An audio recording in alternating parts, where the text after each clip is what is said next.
Mister best 100 বাড়ি gift করলো। এটা শুনতে খারাপ লাগলো, এটাই সত্যি।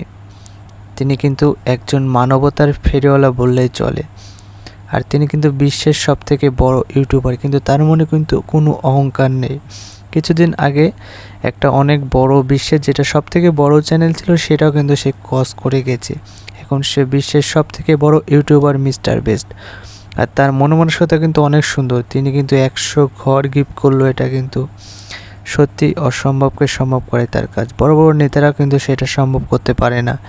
মিস্টার বেস্ট কিন্তু সেটা করে দেখাচ্ছে। তিনি কিন্তু তার দেশের জন্য কিছু করছে, অনেক পরিশ্রম করছে। 100 ঘর তৈরি করা মুখের কথা না, 100 ঘর কিন্তু সবাই দিতে পারে না। এমপি মন্ত্রী তারাও কিন্তু তার দ্বারা সম্ভব না। তিনি কিন্তু নিজেই দেখাচ্ছে 100 ঘর কিন্তু শেষ। সমুদ্র, অনেকে সমুদ্রের ধারে বাড়ি আছে, নদীর ধারে বাড়ি আছে, ঘর কিন্তু ভেঙে যায়। তারপরে কিন্তু সে সিদ্ধান্ত নেয়, তাদের পাশে দাঁড়ায় এবং কিন্তু তাদের 100 ঘর কিন্তু তৈরি করে দেয়। আসলেই মানবতার ফেরিওয়ালা বললেই না, আসলে মানবতার ফেরিওয়ালাই।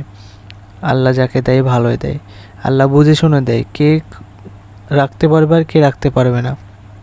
মিস্টার বেস্টকে আমি বাংলাদেশ থেকে স্যালুট জানাই। আসলে এমন মানুষ যদি প্রত্যেকটা দেশে একটা করে, তাহলে দেশে কোনো গরিব থাকবে না, এটা আমি মনে করি। 100 ঘর, আপনি কি বুঝতে পারছেন? আপনার মাথাতে কাজ করবে না, 100 ঘর তৈরি করে দিল। 100 মানুষ ফ্যামিলি, 100 ফ্যামিলিতে প্রায় অনেক মানুষ আছে। তো যারা মিস্টার বেস্টকে ভালোবাসেন অবশ্যই চ্যানেলটি সাবস্ক্রাইব করবেন। আর ভিডিওটা কেমন ছিল অবশ্যই কমেন্ট করে জানাবেন। সবাই ভালো থাকবেন, সুস্থ থাকবেন। দেখা হবে পরবর্তী চমৎকার ভিডিওতে।